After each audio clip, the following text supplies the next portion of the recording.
Fala galera, Matheus aqui. E o Jerome Powell acaba de entregar o discurso dele aí em Jackson Hole, um discurso muito esperado e que infelizmente veio bastante negativo. Nós também tivemos alguns dados aqui sobre inflação, alguns dados sobre o mercado de trabalho, salários, consumo nos Estados Unidos, muito interessante para a gente dar uma olhadinha. Então vamos falar de tudo isso daí agora e também do que isto significa para os mercados nas próximas semanas. Começando aqui com os dados que saíram hoje. Hoje nós tivemos primeiro aqui, só para citar, né, porque o Brasil não movimenta muito assim os mercados, mas nós tivemos aqui dados um tanto ruins aqui, para não dizer bem ruins, sobre a inflação para o produtor aqui no Brasil. Então vejam que saiu muito pior do que o esperado, mas ok, só citando o Brasil, vamos agora para o que está movimentando os mercados neste momento, que são os dados lá dos Estados Unidos.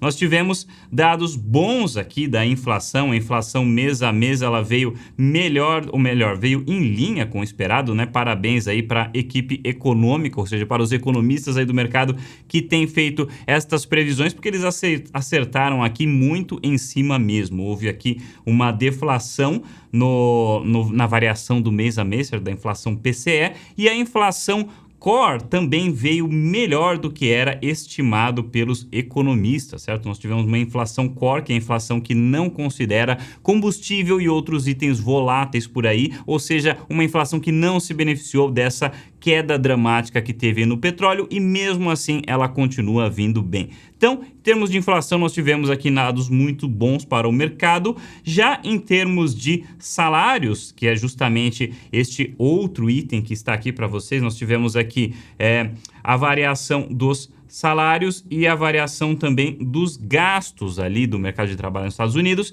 e vejam que cresceu muito pouquinho, certo? Cresceu muito pouquinho, a expectativa do mercado era que houvesse um crescimento maior.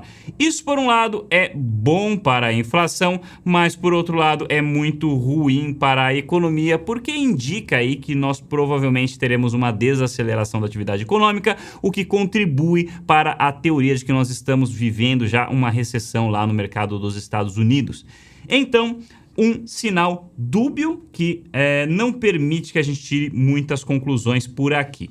Mas vamos recapitular o que eu tinha dito ali no meu último vídeo, que era basicamente o seguinte: se nós tivermos dados de inflação muito bons e se o Jerome Powell não vier com uma paulada sobre os mercados, isso poderia abrir a porta para novas altas semanas que vem, numa continuação aí do rally.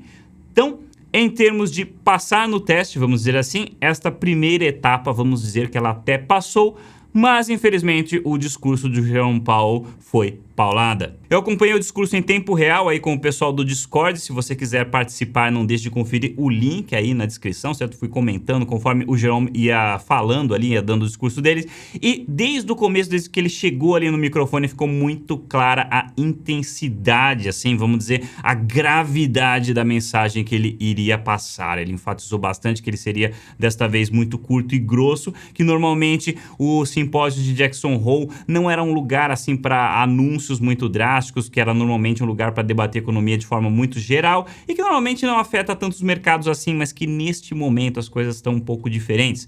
Ele enfatizou muito a necessidade de combater a inflação, enfatizou que os dados de um único mês, embora tenham vindo muito bons, não são o suficiente para acreditar que a inflação já acabou. Isso daí ainda não é o suficiente para mudar os rumos do Fed. Citou assim muito brevemente que em algum momento eles teriam que amansar, assim, mas foi assim tão de passagem que quase não deu para notar. A maior parte do discurso foi muito enfatizando a necessidade de combater a inflação, dizendo que combate da inflação é a prioridade deles neste momento e que eles farão o que for preciso para conseguir isso. Um detalhe muito importante também é que ao longo do discurso ele citou o quanto estes momentos podem ser dolorosos para o mercado, e isso daí é basicamente ele dizendo assim indiretamente: olha pessoal, se preparem, eu sei que este momento será pesado, será doloroso, mas não tem outra alternativa, nós precisamos combater a inflação. Esta foi a mensagem dele. Ficou muito claro este sentimento e os mercados tiveram aí uma certa oscilação. No começo eles caíram bastante, depois eles subiram, porque, vejam, foi um sinal muito dúbio aí, porque nós tivemos o Jerome Powell falando negativamente, mas nós tivemos também estes números que eu mostrei para vocês aqui que não foram ruins, certo? Não foram ruins de forma alguma, foram bons do ponto de vista da inflação. Tivemos esses dados, né, dos gastos e dos salários, que não foram tão bons assim, ok? Né, do ponto de vista de aquecimento econômico, isso daqui não foi positivo, mas a parte da inflação foi bem bacana. Então, os mercados aí deram aquela oscilada enquanto eles digeriam a informação, mas neste momento parece que o espírito dos ursos realmente baixou sobre os mercados e eu me surpreenderia muito se na semana que vem nós tivermos altas aí por algum motivo. O mais provável, pessoal, é que na semana que vem nós tenhamos aí um agravamento dessa situação e o que vem depois semana que vem, infelizmente, não é bom. Não me odeiem por dar notícias ruins, tá? Não me odeiem por isso, mas eu tô aqui para mostrar para vocês o que está acontecendo neste momento. E é lógico que no longo prazo, longuíssimo prazo, né? Crises vêm, crises vão, isso daí acontece, isso daí faz parte, mas falando aqui desse momento que nós estamos vivendo agora, o momento não é bacana, infelizmente. Nós vamos entrar em setembro. Setembro, historicamente, é o pior mês do ano, é o mês que mais performa ruim. Ele é tão ruim que normalmente as pessoas já esperam entrar no mês assim com quedas, tá? Os meses em que setembro foi bom e foram raros, a gente teve aí altas de até 3%, mas isso daí é raro. E na maioria dos meses, ou melhor, dos anos em que setembro é ruim, as quedas são grandes, principalmente em anos ruins como este, certo?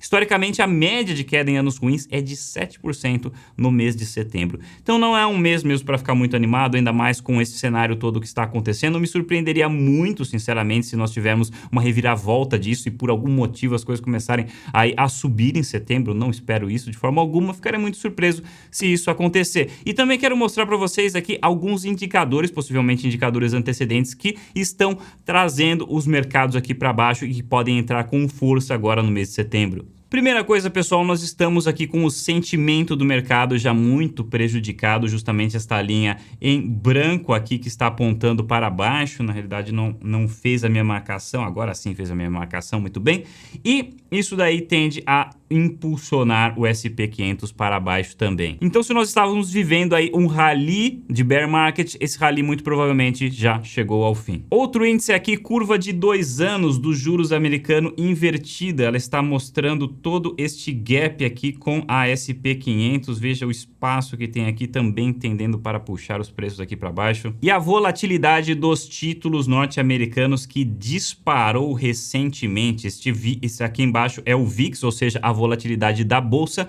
Normalmente estas coisas tendem a se correlacionar um pouco. Então, nós tivemos aqui um grande aumento da volatilidade dos títulos em antecipação ao VIX. O VIX já está um pouco mais alto que isso daqui, mas a tendência é que ele continue subindo. Quando a volatilidade sobe, os mercados vão ter movimentações muito fortes aí, no caso, para baixo. Ou melhor, tendem a ter, né? Não vamos ser muito deterministas também e dizer que vai acontecer necessariamente, porque o mercado é sempre uma incógnita, tudo pode acontecer. Então, estamos aqui mais dando as probabilidades, né? O que é mais provável de acontecer, não o que é certeza. E aqui nós temos o famoso gráfico da Nasdaq em comparação ao BTC. A expectativa quando estava acontecendo o rally era de que o BTC poderia fechar este gap voltando para cá, mas isso não aconteceu e agora a possibilidade disso acontecer é muito, muito improvável, infelizmente. Então, pessoal, para concluir aqui, infelizmente, embora os dados da inflação tenham vindo positivos, isso não é o suficiente ainda para nós decretarmos vitória sobre a inflação ou dizer que o pior da inflação já passou. E o discurso do Powell foi enfatizando bastante essa questão. Foi uma verdadeira paulada no mercado que deu para sentir a intensidade que seria a paulada logo quando ele começou a falar e sinalizou que o discurso dele seria curto e grosso. Em resposta a isso, os mercados caíram bastante, criptomoedas caíram mais ainda, e isso diminui drasticamente as chances aí de um finalzinho de rally antes da gente entrar em setembro na semana que vem. Entrando em setembro, infelizmente tende a ser um mês ruim em todos os anos, né? Sazonalmente não é um mês bom, e em anos em que já está uma situação ruim, ele tende a ser pior ainda, infelizmente. Então eu me surpreenderia muito se a gente terminar setembro numa situação melhor do que o que a gente está agora. principalmente para criptomoedas. Para cripto, eu me surpreenderia se nós não visitarmos aí novos fundos desta moeda. Espero que isso daí não aconteça, certo? Não estou aqui para torcer a favor disso, mas no momento é isso que o mercado está sinalizando. E se você buscar pontos positivos para encarar a situação do momento, a questão é observar no longuíssimo prazo, certo? Crises vêm, crises vão, isso daí já aconteceu antes na história e vai acontecer novamente no futuro, não tem nenhuma novidade aí. Em um momento, esta crise vai passar, oportunidades de baixa são oportunidades de compra para ativos que são bons e vão se recuperar depois, certo? Então, a ideia para quem não quer se desanimar muito com o que está acontecendo é pensar desta maneira. Mas neste momento, infelizmente, nós temos um cenário aí muito incerto pela frente. Muito obrigado por assistirem, pessoal, e a gente se vê no próximo vídeo.